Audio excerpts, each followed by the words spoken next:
Welcome back to Dr. Supercoach. In this video, I'll be discussing the captaincy options for the upcoming round of football coming up.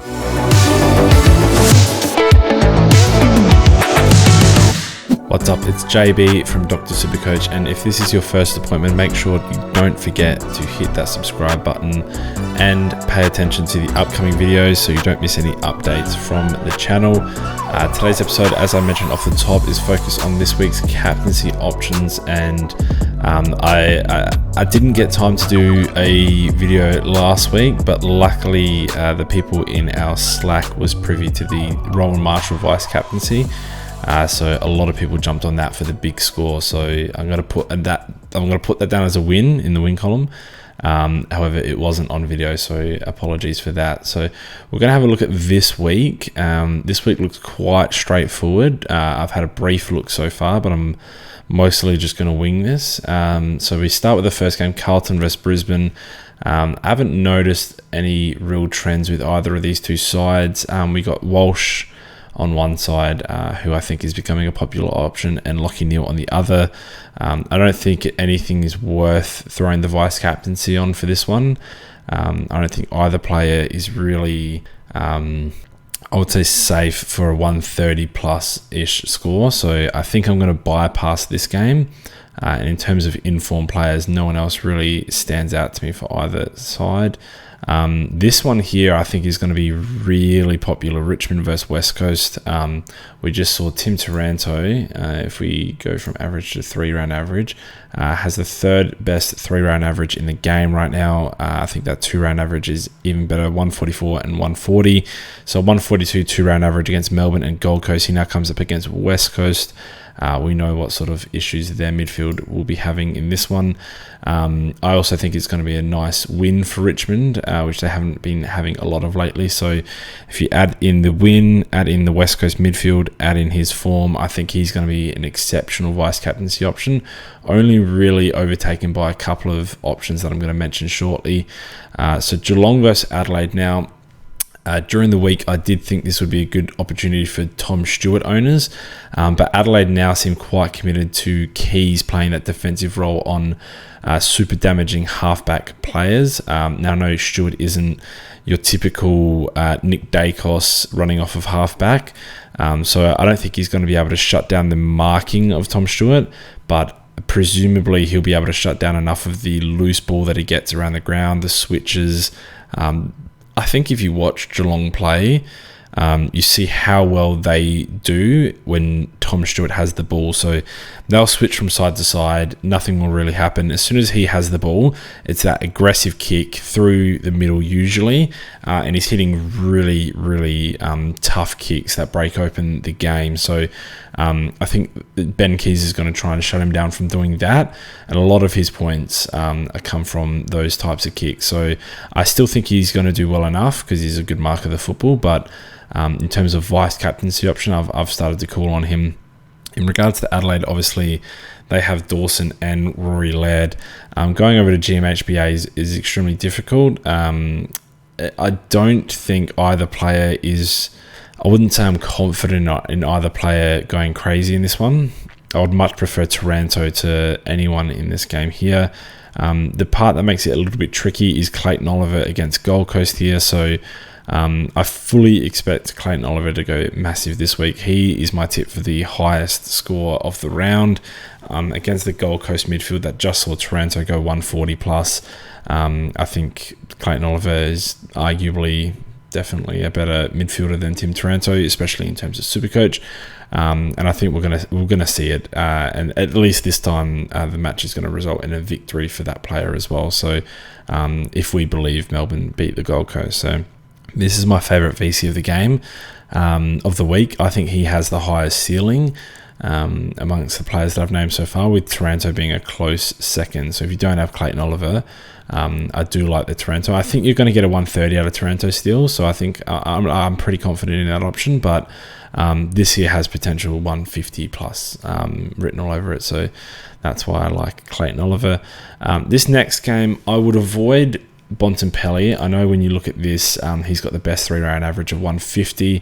obviously in scintillating form. The last 3 games have been exceptional. Every game really, besides the 89, has been great. However, Perryman returned to the side last week it was a couple of weeks ago for GWS.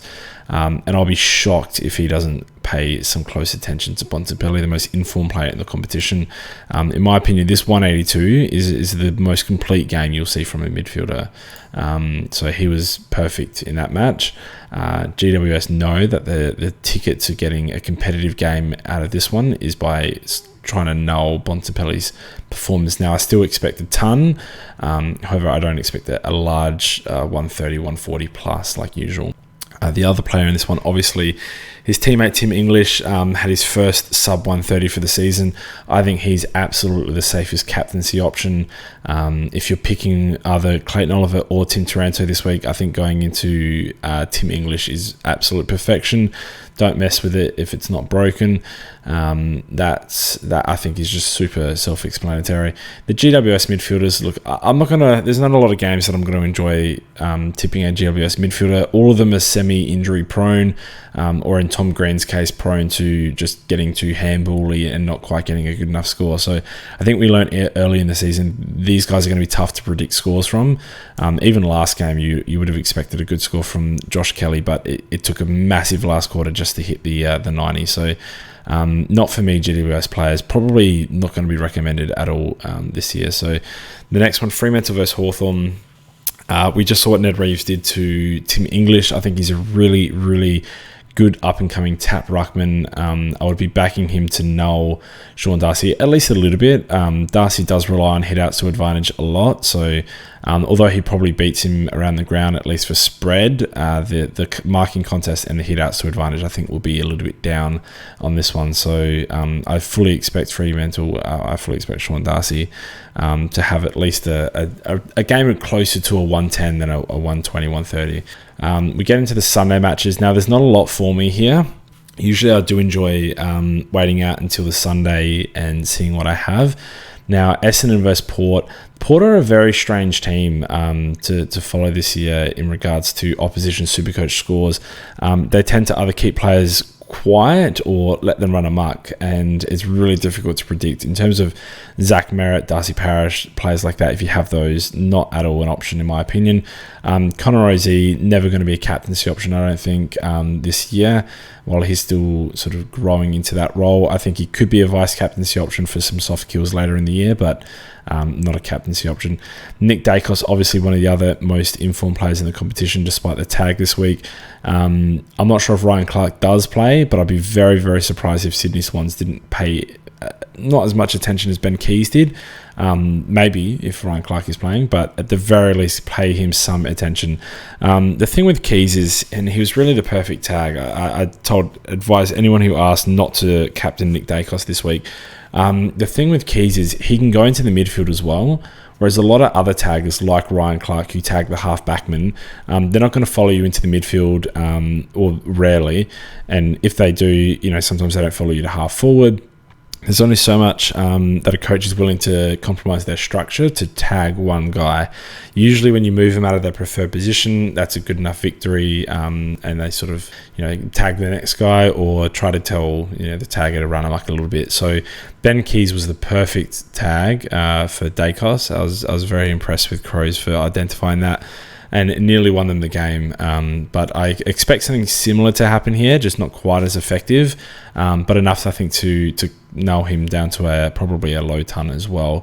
North Melbourne versus St Kilda, I think this is where our next best captaincy option comes from. This is if you don't like English, or even if you don't like or have English, Taranto into Clayton Oliver. The only thing that scares me is this is a 122 and then this is a 160, but you're happy that you own them both, I guess. But beyond that, still, I think if you're getting him this week and have enough faith in him as a player, he's not going to get an easier matchup than North Melbourne's midfield, especially if LDU isn't named. I think that one is super self-explanatory. Sinclair, I always do consider him as tag prone as well. I think he fights through the tag extremely well, but in terms of a captaincy score, not one I'm willing to risk a 70 or an 80 on. So I do understand if people for some reason don't like any of the other options, or if they miss their loophole for whatever reason something happens on these early games and they get a bad score here, or miss this game completely, I'm fine with Jack Steele as your backup to your backup, but he's not my first option. So in order, I think my ideal go is Clayton Oliver into Tim English, followed with Tim Taranto into either player, but most likely Clayton Oliver if you don't like English, or Taranto just into English if you don't have Clayton Oliver at all. So yeah, I think it's a pretty easy week. Just let me make sure that I don't miss anyone, because there are some informed players. So this is 3-round averages. No one really stands out for me. Petrarca, I think, is super funny because I know he's got an unbelievable ceiling, but I'm never captaining or vice captaining him over Oliver, literally ever. So I think that's kind of interesting.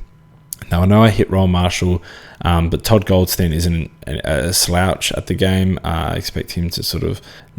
I don't expect a 150, let's just say that. Last week I did. Who's actually up against Paul? No good ruckman. Okay. That's another one I'll be watching heavily. Anyone against Teakle in Port, the ruck scores are going through the roof. So I expect that to continue. What else have I identified? North Melbourne without LDU, their midfield. Hawthorn's midfield super susceptible to a big score against. And at the moment, Gold Coast without Took Miller, I think will be easy kills for a lot of midfield. West Coast go without saying, pretty much everyone on the field there. All right, I think that's going to wrap me up. Please let me know in the comments section if I did forget anyone, or if you're going to go with someone left field. Maybe I haven't done enough research and you've got someone who you think is a slam dunk. I remember a few years ago, it was Lachie Neale against Essendon, who he just has an unbelievable record against them, and it was something that not a lot of people identified because it took that little bit of extra research. It wasn't just that Essendon were easy to score against, but it was that Lachie Neale just enjoyed playing them a lot and dominated them, and that's when he got that big 190 or whatever it was. So there are things that I'll miss, so make sure you point them out to me in the comment section below. That's going to do it for me on this video. Again, if I did miss anyone, please pop them down in the comments below. I do enjoy reading them and studying up for next week. Thanks for watching, and if you did enjoy this video, you'll probably enjoy some of our other content on our Patreon, or check out our merch store if you are so inclined. We will see you next week for your next Dr. Supercoach appointment.